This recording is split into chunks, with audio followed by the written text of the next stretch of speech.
We are now on air. Time for a total takeover. It's finally here. Welcome to a new episode. It's about to go down. I'm fashioning the following sentence, and here's your sentence. I'm sentencing you to 30 months felony probation, and the probation is going to be to this court. You're going to be allowed to travel wherever you want. You do not have to live in the state of Illinois. You will pay restitution to the city of Chicago in the amount of $120,106.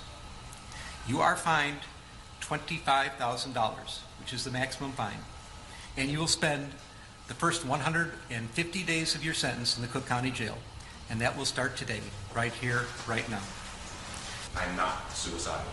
Okay? I am not suicidal. I am innocent, and I am not suicidal.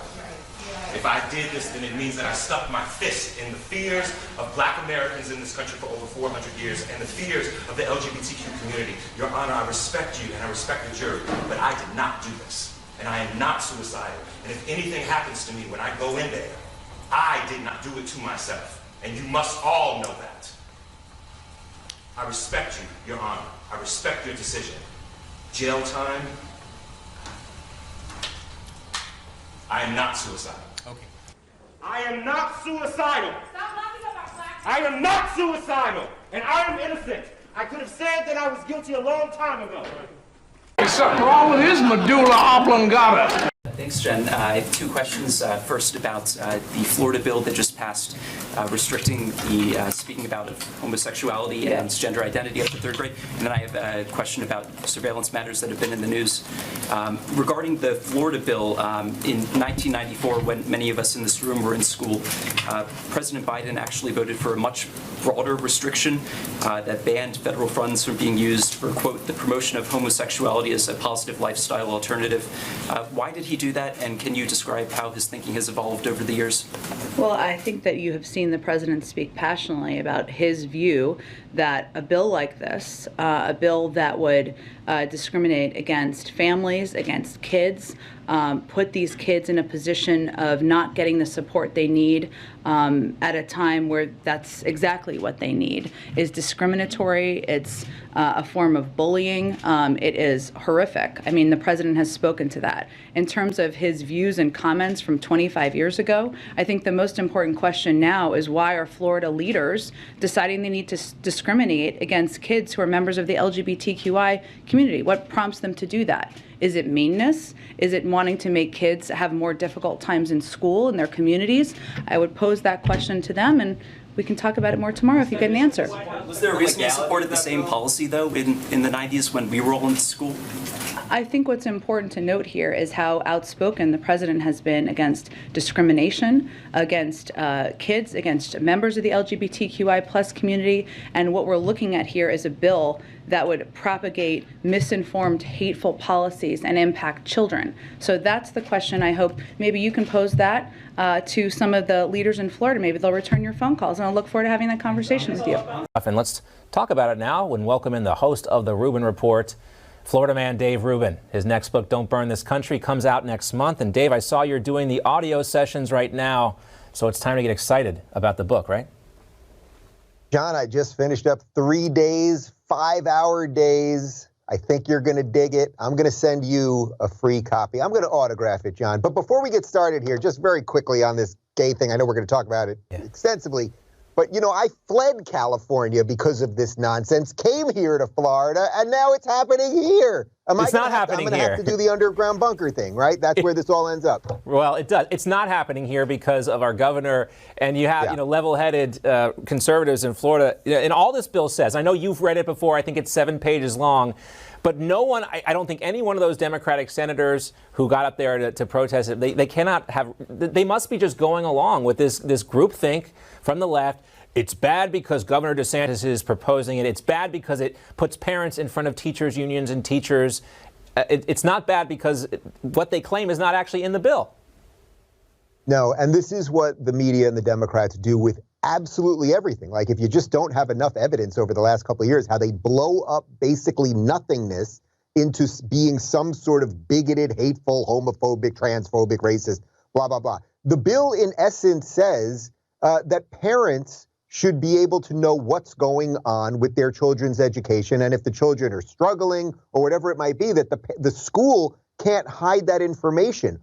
I mean, really think about it, John. Every single person watching this either has a young child or a niece or a nephew or knows a young kid. This is for kids that are kindergarten to third grade. Why would you want a state employee talking to a second grader about gender identity or sexuality? First off, kids of that age are not thinking about this at all. I was just at my 7-year-old niece's birthday party making, they make this silly string now, this goo that the kids are all making now. This is like the hot thing.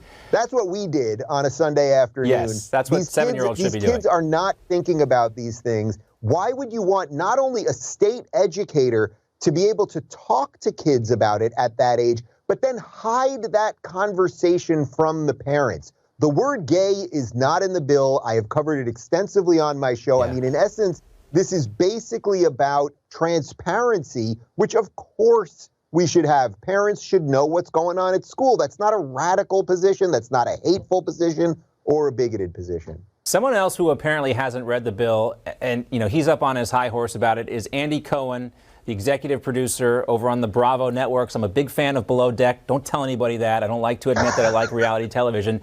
But here's what Andy Cohen had to say about this bill to his entire audience. Take a look.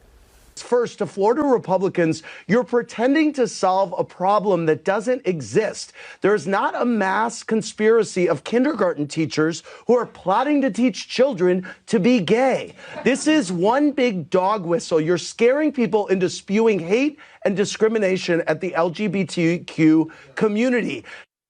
Remember when they all told us, Dave, that CRT is not a thing? This is something Republicans made up. It's not actually happening in school. I mean, Andy Cohen, come on, man. Just look back in time. The same thing's happening here and others with this sexual identity stuff. He obviously didn't read the bill either, though. No, of course he didn't read the bill. No one is spewing hate at gay people in Florida. Ron DeSantis does not hate gay people, and I know for a fact wants everyone to be treated equally with respect under the law. Absolutely. But the idea that you would, again, we're not talking about 11th graders here, right, where we could have some debate as to what they should be discussing in health class related to sexuality or gender or their bodies, which I think we can have a healthy discussion. I had health class in 7th grade when we talked about some of these things. 7th grade, but that was 7th grade. We're literally talking about 2nd graders. Why is it so important for these people to have teachers, state educators, talking to prepubescent children about this stuff, and to also make sure that they don't have to discuss it with the parents? Something does not seem right about this. Right. I think they're worried about another important victory that everyone can, common sense can understand, that parents should have the first say on this instead of the schools. This is like the mask stuff with them. They know they're going to lose it. They're trying to be proactive with a preemptive strike here, but they're failing miserably. Dave, look forward to hearing those sweet, soothing sounds of your voice on the audiobook, because that's always easier for a guy like me than actually having to read a book. So thanks for that. No. Wouldn't want you to have to read, John, for God's sakes. Come on now. All right. You're a busy man. I am. Great to see you, Dave, as always. We know, we have got to still reckon with the impact of climate change. That clean energy transition is not just coming, it is here. No offense, but it sounds like some f***ing commie gobbledygook.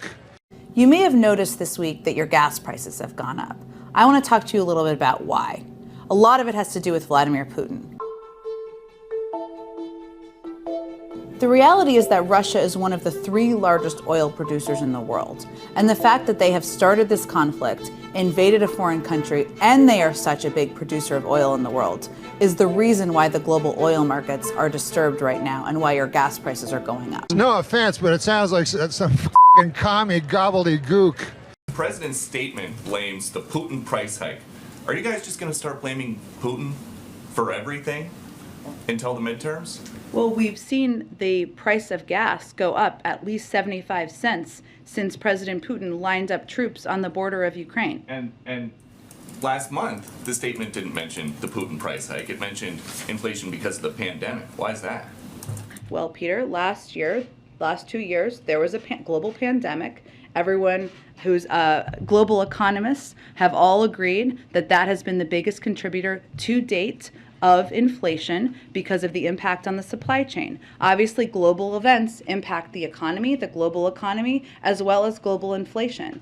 And the price hikes as a result that have escalated over the course of time of President Putin's further invasion of the impact on the global oil markets are, of course, having an impact. You may have noticed that Joe Biden announced today a new front in his ongoing war against America's middle class. Biden didn't frame it that way, of course. Democrats rarely say what they mean. They tell you it's about something else.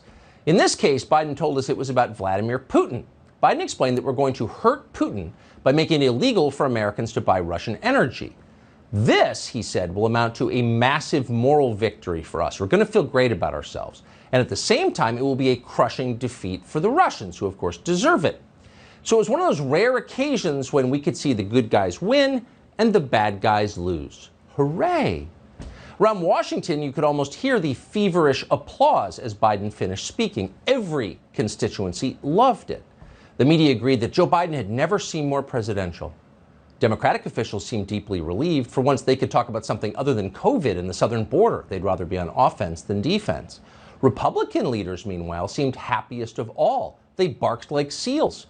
Finally, a chance to sound tough and decisive without making CNN angry. Thank you, Joe Biden. We can all be John McCain now. You rarely see unity like this in a city as divided as Washington. The unity was so heady, in fact, so delightful and intoxicating, that no one remembered to ask the most basic question. Why exactly are we doing this? What's the point? Is the point to bankrupt Vladimir Putin? That might be worth doing, but this won't do it.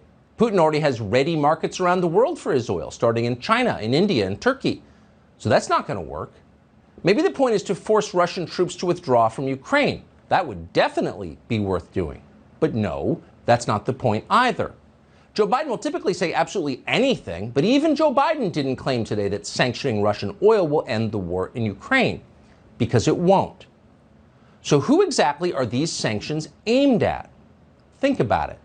If you want to identify the target of a penalty, consider who's going to suffer most from it.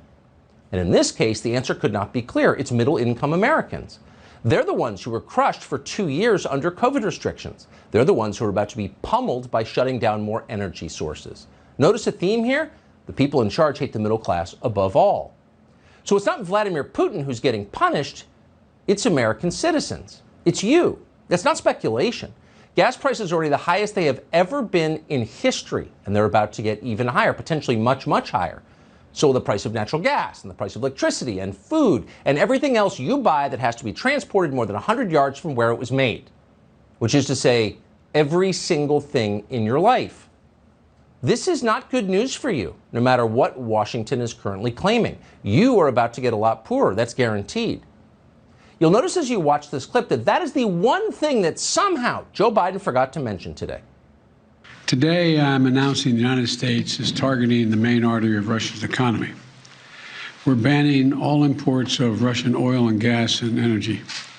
That means Russian oil will no longer be acceptable at U.S. ports, and the American people will deal another powerful blow to Putin's war machine. It's simply not true that my administration or policies are holding back domestic energy production. That's simply not true. So lying by omission is pretty simple. You just don't mention the truth. You heard Biden do that just there. But it takes something else very different, whether it's chutzpah or delusion or senility or whatever else explains Joe Biden's behavior.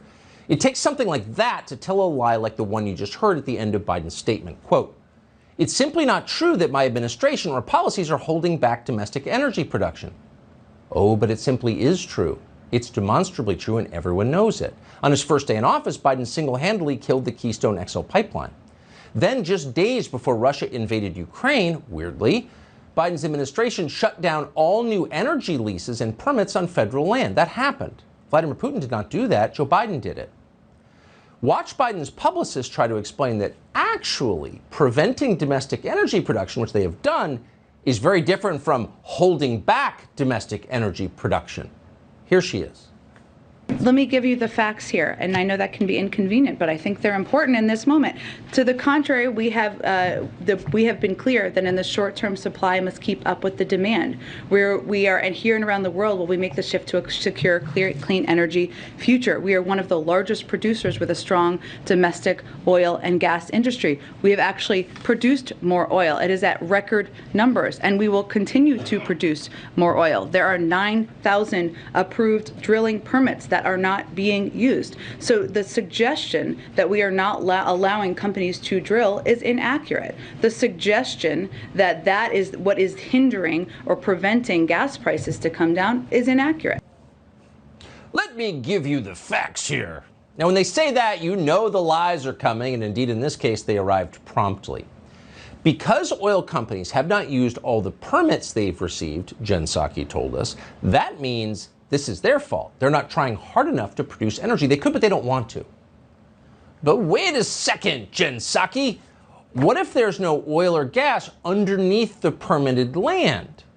In that case, energy producers would want permits for land where the energy is. Turns out they don't want dry wells, they want wells that flow.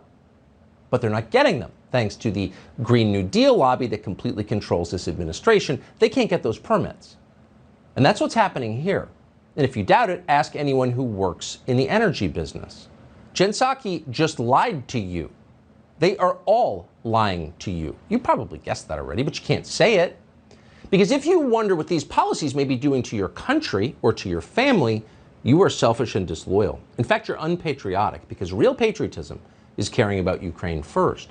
And by the way, caring about Ukraine means prolonging a bloody war in Ukraine until the entire country of Ukraine has been destroyed and millions of Ukrainians are refugees. We know we can do it because we did it in Iraq. We can do it in Ukraine. That's patriotism. Their latest talking point is there's all these wonderful permits that just the oil companies, for whatever reason, don't want to drill upon. Now, I understand that the White House's talking points are written by an 18-year-old intern who's taking freshman socialism. But it would be good to have someone who's actually worked in the private sector and has some awareness of how energy is produced. Energy producers will drill for oil and gas wherever it is profitable, wherever it is viable. Many of those permits are not being drilled because if you got a natural gas well that you're trying to drill, you have to have a pipeline to carry the gas from the well to its end users. And the Biden administration is also freezing pipelines. You've got to have an environment where those resources can be profitably developed. The pain at the pump hitting Americans in the pocketbook. It's stressful, it keeps going up. Gas prices reaching a record high, an average of $4.17 a gallon. Some tips to keep your wallet from hitting E, starting with the way you drive. AAA says try to group your trips together, accelerate gradually, avoiding jackrabbit starts, anticipate your stops. When approaching a red light, let your foot off the gas as early as possible. On the interstate, experts recommend reducing your speed. I just drove back from Tampa to Chicago. I went 68 miles an hour. I got 32 miles a gallon. When I bumped it up 6 miles an hour, it went down to 29 miles a gallon. And try not to leave your car idling. If you're safely parked somewhere for more than 10 seconds, like maybe you're waiting to pick up your kids, consider turning your engine off. Idling can cost you up to half a gallon of gas per hour. And don't forget to clean out your car. Carrying around extra cargo adds weight to your ride and really cuts down on your fuel efficiency. Regular maintenance can also help your dollar go the extra mile. And make sure you keep your tires properly inflated. Low tire pressure can certainly reduce fuel efficiency. Plus, it'll just make your tires wear out quicker. And if your car's check engine light turns on, take it to a repair shop. This could cause you to burn around 25% more fuel than normal. Why is it so important to maintain your car? Cars are basically computers on wheels. Computers control how much fuel you're burning. If things go wrong with those sensors that feed into the computer kind of goes into a protective mode where it's burning more gasoline to make sure that nothing bad happens. Shift your savings into gear by using free apps like GasBuddy and Waze to help you find the cheapest gas stations. Keep an eye out for the best prices along any of your normal routes. Don't wait until your tank is almost empty and be forced to fill up at the closest station. And avoid getting gas at stations just off a highway exit or in the middle of a major city. Also, consider joining a fuel rewards program offered by many gas station and grocery store chains like Walmart Plus, Safeway, and Kroger, or wholesale clubs like Costco, BJ's, and Sam's Club. And take advantage when stations offer a discount for cash payment. Is there a best day of the week to fill up? During normal times, earlier in the week tends to be better. Right now, of course, with prices actively going up, it's sooner rather than later is the best time to fill up. Ways to navigate the extra cost until these higher prices are in the rear view. The average cost of diesel is also on the rise, predicted to reach $5 a gallon in the coming weeks. That means we're probably going to see the price of consumer goods go up as well, because all that stuff is transported by truck. By the way, as the warm weather arrives, you want to make sure you use your air conditioning instead of driving with your windows open. That's because air conditioners actually create less drag on the engine. And one more tip for the heat, try to drive during the cooler parts of the day. That cooler, denser air can really boost the power and mileage on your car. Okay, I learned something new today. Because it was always the rule you turned off your AC. Exactly. And rolled down the windows when you had like 10 cents of gas left in the tank. Apparently physics disagrees with that. Okay, because now with the newer cars. Yeah, with the newer cars. This is like 90s information. Yeah. All right, Vicki, thank you. All right. No offense, but it sounds like some f***ing commie gobbledygook. Now, Vladimir Putin is undoubtedly a threat to Ukrainians and a threat to people beyond their borders. But even as we are clear-eyed about the challenge he represents, we mustn't despair. Because at its best, democracy is always stronger than authoritarianism. But if we're going to be honest with each other, democracy hasn't exactly been at its best these past few years. Even as we're fighting Putin's invasion, we need to recommit ourselves to the work of strengthening our democracy. There's something wrong with his medulla oblongata. Senator John Barrasso argues that it will overheat the economy and fuel inflation. What's your response? I totally disagree. Here's the deal with inflation is that if we do not get the root cause of these price increases right, then policy decisions could be made that could really negatively impact your life. We're not even remotely close to a point to say that we're at rising inflation. The fears of inflation are being overblown. The consensus seems to be that we're okay. What we're dealing with now, I guess, arguably is a sort of transitory situation. The inflation we're seeing in the economy right now is passing transitory and manageable. If you're working, the impact of inflation is actually quite small. The economists at this point anticipate that this will be temporary. When you look at what actual prices are going up, it's in very specific sectors. If this was an overall inflationary issue, we would see prices going up in relatively equal amounts across the board, no matter what the good is. I think things are going to level out. It seems to be ticking up a little bit, and part of that is actually not a bad thing. There's a general consensus among economists that a little bit of inflation would actually be a good thing. Actually, prior to COVID-19, we were under our inflation targets. The Fed sets an inflation target of 2 to 3%. We were not reaching that for many, many years. And so this also could be a natural rebalancing of our economy. I think that our focus on inflation in the midst of this crisis is inappropriate. Do you not think Democrats are to blame or Democrat policies? For rising inflation? Yes. No. The media coverage on inflation begets inflation. President Biden downplaying inflation fears and arguing his infrastructure proposals will drive prices down. Some say, oh, well, what about inflation? It will be paid for. That's exactly what the Build Back Better Act does. It's a really important tool to address inflation. In terms of inflation, I think you have to go back and look. If you look back in the 1980s, we went into deep recession because of rising oil prices, over $4 a gallon for a price of gas. So there was high inflation, but why did that happen? It happened because we were dependent. Why don't you wake up and smell what you're shoveling? In the state of Florida, we are not going to allow them to inject transgenderism into kindergarten.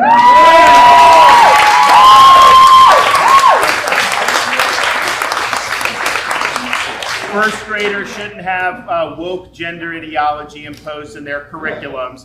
And that is what we're standing for, because we're standing for the kids and we're standing for the parents. And I can tell you this, the chance that I am going to back down from my commitment to students and back down from my commitment to parents' rights simply because of fraudulent media narratives or pressure from woke corporations, the chances of that are zero.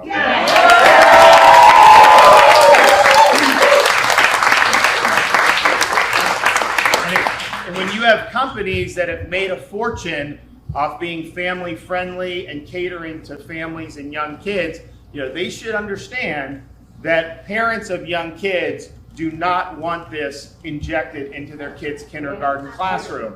They do not want their first graders to go and being told that they can choose an opposite gender. That is not appropriate for those kids. And so if you're family friendly, understand the parents who are actually raising families want to have their rights respected.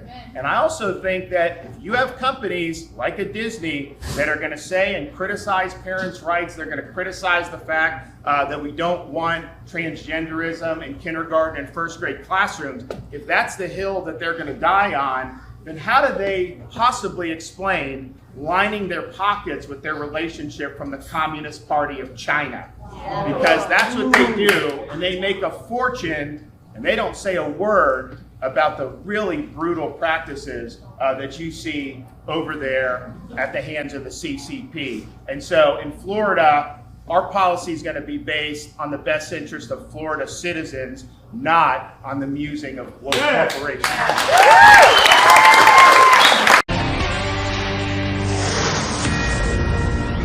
We will do everything together, in partnership, in solidarity, to support what is necessary at this very moment in terms of the humanitarian and security needs of Ukraine and the Ukrainian people. Vice President Kamala Harris out in Poland and doing her best to clean up the big mess over fighter jets for Ukraine.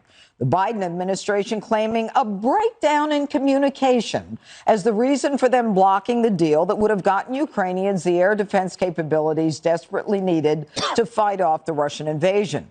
Harris claiming the U.S. is united with Poland despite the disconnect, even dodging a question about it. What kind of alternative plans does the United States have to get materials to help Ukraine defend itself, especially now that you have declined Poland's offer on jets? I want to be very clear. The United States and Poland are united in what we have done and are prepared to do to help Ukraine and the people of Ukraine. Full stop. And the vice president's visit to Europe is apparently all for show.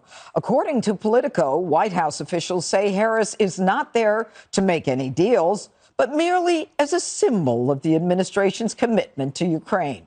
What Harris did, however, was bring awkward moments like this.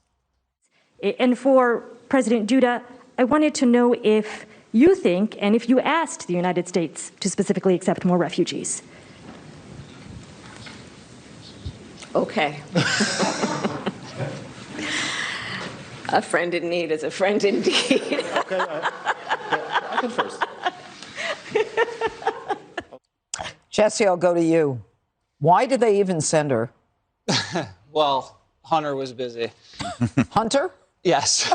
So snotty. So, sorry, Geraldo. I don't know whether she didn't know that she was being called upon or couldn't answer the question because she was just asked, will you guys accept refugees? Right. She always accepts refugees. She's never said no to accepting refugees. Mm-hmm. And she couldn't handle it, and she tossed it to the Polish president. That was strange, to then cackle and laugh during a time of crisis like this. Putin's got to be looking at this and saying to himself, and he's KGB, this does not look like a united front. When you have a kerfuffle, amateur hour with a Polish jet, that's a fiasco. Biden apparently said, yes, send jets, and then the Pentagon said, no, we can't do it. So Biden said it was the Polish president's idea. And so she goes over there, and it's a word salad. I counted some phrases, and we're paid to speak for a living, so we know when someone has no idea what they're talking about. You're the expert. I am. In 3 sentences, this is what she said. To the extent, in terms of, in light of, in particular, and as it relates to. There was a guy on social media, I think Matt Walsh was his name. He said, Kamala sounds like she's trying to hit the word count for a term paper. Remember in high school, you just had to get it to 300 words? That's how she sounds. So I'm sick of them saying nothing. And I would actually like Biden especially to stop saying what he won't do. I know people have said that before, but why not keep Putin guessing? Why not maybe say, you know what, we're not taking anything off the table. You know, maybe you buzz some jets over the Russian border. Maybe you throw some subs into the Black Sea. Maybe you pay Putin's girlfriend a visit in Switzerland. You knock on the door of the chalet, maybe deliver a bouquet of roses, maybe the CIA writes a little something in the note. I'll see you in The Hague. Get in his head, because right now, Putin doesn't, what's he have, 2 weeks to surround the capital? Zelensky's in deep trouble if he can't hold these guys off soon.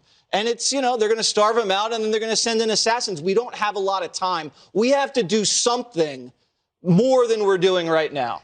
Well, you know, Dana, given the fact that she doesn't even have the ability to say, yes, we will accept refugees when she's in charge of the border, is really, it's stunning. I mean, she has the intellectual horsepower of a fourth grader. I mean, why is she there? Didn't she know that she'd be asked these questions? Well, I think that she was sent there on a mission that was destined to fail. And this has happened again and again to her. Intentionally? No, not necessarily. I think that because the administration is just like at cross purposes. At once, she was going to go to Poland because she was going to deliver something tangible. And then when she gets there, after the fact, they say, actually, no, she's just there to show a symbolic relationship. Now, her performance was very much not tear down this wall. OK, it was better than John Kerry taking James Taylor to France. But she gets there, so she doesn't have a deliverable to say, the MiGs are going to get to Ukraine. But not only did she not have a deliverable, she didn't know the answer to the question about why the MiGs aren't going. Right. And that's the most important thing that she could have done today, is provide clarity on that. Now, instead, we're on the third day of everyone saying, help us understand. Javelins are okay to send, the Patriot missile system, all of that is okay, but the MiGs are not. That might be a good decision, but can you explain it to us? And they are not able to do that. She should not have taken the assignment if she wasn't going to be able to deliver something. Or she should have said, I've got an idea. Why don't we deliver this, X, Y, or Z? Or she could have said, the refugees are welcome. They just got to get through Mexico first. All right. Go ahead, Greg. What? Well, I was just writing something down thinking, I probably can't say that. You know what? Look, she could become very sensitive. I'll ask you this, Geraldo. She could be. As the children are at play. Are you ready? Go ahead, Geraldo. Go ahead. Are you ready? No, go ahead. Okay. I won't interrupt. She can get very excited about ICE, and she can liken them to the KKK, and she can be very knowledgeable about certain things. Point. And then all of a sudden, she's clueless on the national and the international stage. Well, I think that you hit on something legitimate with that criticism, because she seemed meek and unsure, to Dana's point. She didn't go there with any kind of decisiveness. Whether or not she had a deliverable, she could have been optimistic. For example, we saw a stunning video today of, apparently, unless someone contradicts her to say it was staged, of the Ukrainian special forces ambushing a Russian tank column with their Javelin missiles, and tank after tank, or with the drones, tank after tank blowing up, Russian tank after Russian tank going up. She should have been this. We're getting them. The fight is on, and Zelensky's doing a great job, and this is the Alamo, and we should celebrate their courage and their patriotism. A little zest, a little optimism, instead of going there and nervous laughter that's off cue. And it seems. I want to love her. I want her to be the historic figure that she is. She's not. But she's not living up to who. Geraldo, you can't change people. You can't, but you can still aspire. And my headline with my cane. Sorry. Okay. I'm falling apart. My headline is that the Ukrainians ain't beat yet, and we're helping them fight, and Putin is thinking, maybe this wasn't such a good idea. Is that what Putin's thinking, Greg? I think that Putin realizes that we're not in it to win it, right? We wouldn't have sent her. She's great for us, this show, but she's lousy for this job. She makes us laugh, but her laugh is so unsettling because she wasn't laughing about an obvious thing that other people could see. It was an inside joke of sorts. So it just is kind of like, what are they doing up there right now? I don't understand it. She's like a child. She's on a big trip. She's like a child who's allowed to see the cockpit, but you better not touch anything.